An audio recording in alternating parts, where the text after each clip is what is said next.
That is Peter Thijsse from Maris, presenting to us Beacon High Performance Data Analysis. Please. Do you know how you find this? I hope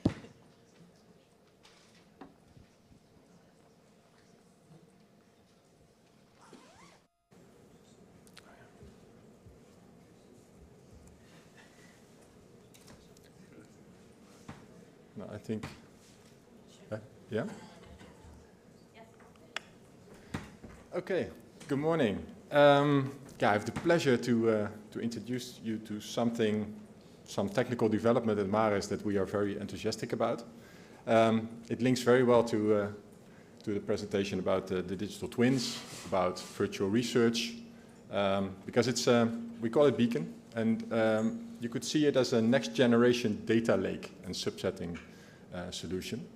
I won't go into discussion if it should be a data space or any kind of data. You can decide for yourself how you want to call it. It's actually, I'm presenting it. It's a development by the Maris team, but mainly by my colleague Robin Kooyman. He's the big brain behind it. But it started with a challenge that we had a few years ago. Well, that we still have, but at the moment I challenged him. I challenged Robin. I said, yeah, we have in CDataNet, for example, we have more than 2.8 million records. I think almost 3 million at the moment. We have human interfaces, but machine-to-machine interfaces to access exactly the data you need, and not the whole files. Yeah, that is a challenge if you have these organizations with many files coming in, like in Argo, CDataNet, EMOTNet Physics, and it constantly synchronizes, and it comes in, and you can set up very complex workflows to load it into NoSQL databases or something to make it usable for queries, but it's also very rigid. So I said, okay, how can we optimize these systems to access the subsets of these collections from notebooks, from VREs, from digital twins, and how can we go from a file-based infrastructure to a kind of a data lake to get on-the-fly access to the data you want in one file. So yeah, this was our test query. So give me all the temperature data in the North Sea from 2010 to 2012 in degrees Celsius at the depth of 0 to 50 meters. And I want one netCDF file back, exactly this data, on the fly, very fast, so that I can immediately draw it into a notebook. And then still with all original metadata accessible, so that I know, even if it's parts of a file used, that I know from which original file this comes from. Yeah, and that is what Robin developed for his thesis at the time, and it evolved the last years into something we call Beacon now. I won't go into the technical details, that's too much for now, and also I'm not skilled to do it. Robin can tell you a lot about it, but it's a high-performance data lake. It's written in Rust with a little bit of C. It's very easy to deploy. It's Dockerized, and what it does is on-the-fly subsetting out of the millions of data sets. What is very, very important is that it harmonizes, even though it's various netCDF types, for example, as input or ASCII, it harmonizes that, and as output it provides you one single netCDF file back. And it allows you via an API to query on the capabilities behind the data, so on ranges of the parameter of the values, search in a polygon, search on metadata. Yeah, you see a diagram here on the performance. Of course, the larger the collection is, it will get a little bit slower. On the left is the duration in seconds, actually. So if you draw 10,000 values back from millions of values, it's within 0.something seconds. But even though when we take a subset from really billions of data points, and then we ask a file back which contains 2.5 million, it's still within 2.5 seconds. And actually the largest part is taken, and then it also has converted the units for you, and it's aggregated it to a single parameter. So it's fast enough, we think, but it can always be faster. How does it work? Because it's it sounds a bit almost too good to be true sometimes, but yeah, it works with indexes. So it indexes and it reads in exactly the necessary data, so it knows the ranges of the parameters that are in. It does harmonization of the file types. As I said, it has an API. It does conversion of the units, aggregates in parameters. So if there's, you know everything about P01s, about CFs, well, so if you want oxygen, you say, okay, that P01, that P01, that P01, in that unit, and yet that unit, and that CF, I see that as oxygen, and I agree to aggregate that. Well, that's the call you can make to Beacon, and it aggregates on the fly and converts it. And then as output, there's mainly netCDF, but we also have a binary format, which is even more compressed, if you want, and you can need it. And on the right, you can see the architecture with, well, drivers for the input. You can simply write in Python to index it, and then on the top, there's an API. Current state. We have a website. You can go to it and you can visit it, beacon.maris.nl. There's a GitHub already set up for sharing notebooks and Python scripts, and we will place where we can already notebooks on existing instances. But we are still in development modus. So we're first now deploying it as part of Blue Cloud, as part of Fair Ease on the first instances, so we can control it and we can slowly roll it out. We will have instances of Argo, the CDataNet. We have some test work on ERA 5, ORAS 5 data. EMONet Physics, Antonio already presented that they are actually already deploying it in operation, even though it's version 0.8, I think, but it's stable enough. And as I said, we are creating within the project for the people that are going to work in Blue Cloud, for example, with the instances, we will create notebooks so they can adapt those and simply work with it. And we have an EOS Future demonstrator where I think Dick mentioned it already on day one to do co-location from various sources. What is a really nice example, and I got some slides from Charles, and thanks for that, we had a demo in Blue Cloud.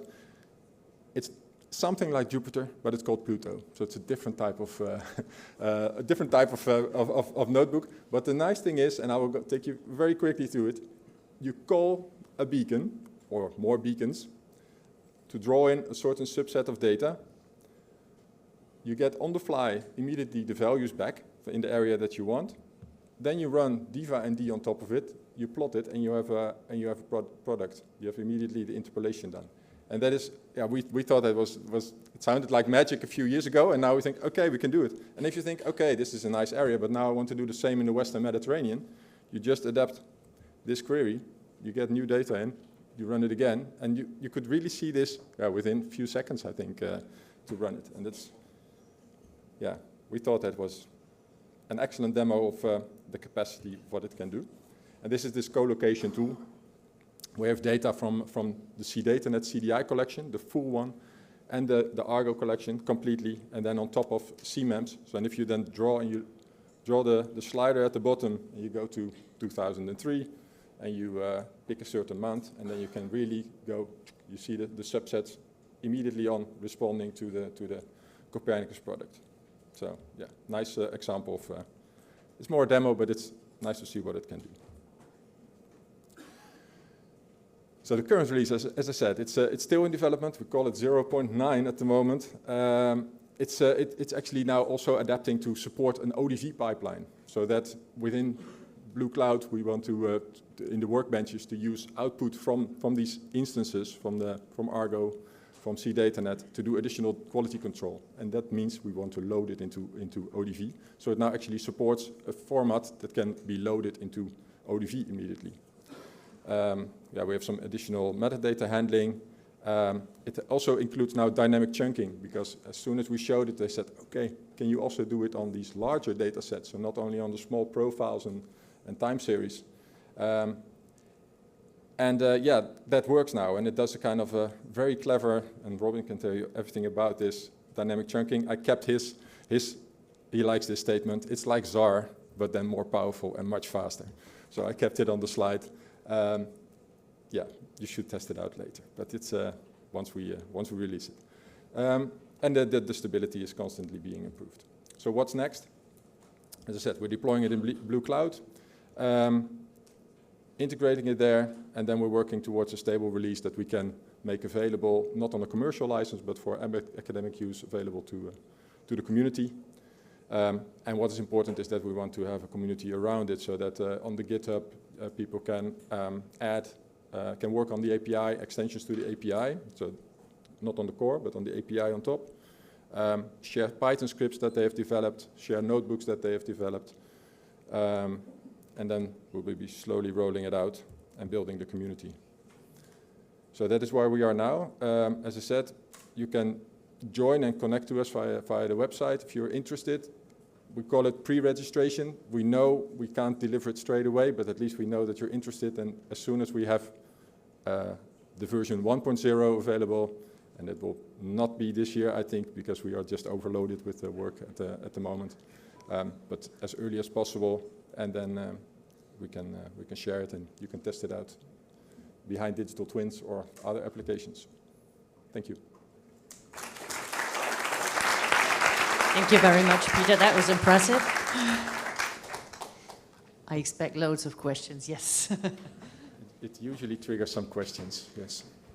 Thank you, Peter. I'm interested to the collocation, actually. What do you mean? You mean that, like in your demo from EOSC Future, that you can, let's say, visualize multiple layer or multiple products at the same time? Or would you be able, for example, to extract from a model the data, the synthetic data corresponding to observation? This would be a really powerful collocation capability. I think both. I think we can support both. I mean, in the end, what it does now, it connects to a beacon. On the one that I showed, it connects to a beacon node for Argo and one on CDataNet, and actually for certain parameters. So for temperature, it aggregates it and it shows the temperatures, and then it takes the temperature product from Siemens and lays that underneath, and then you have the co-location. But if you would connect to a model that could have output as well, and you place that underneath, yeah, then you have co-location with that. Yeah, so yeah, we can test it out in Blue Cloud, I guess.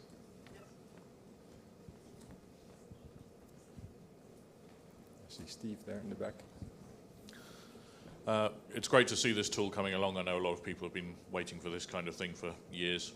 I guess the most technical, tricky question I have is, how do you deal with data versioning? So if you have a query that produced an output, and you come back and try and reproduce that down the line, how do you follow, how do you know that you've got the same versions of the data that you had when someone did it originally?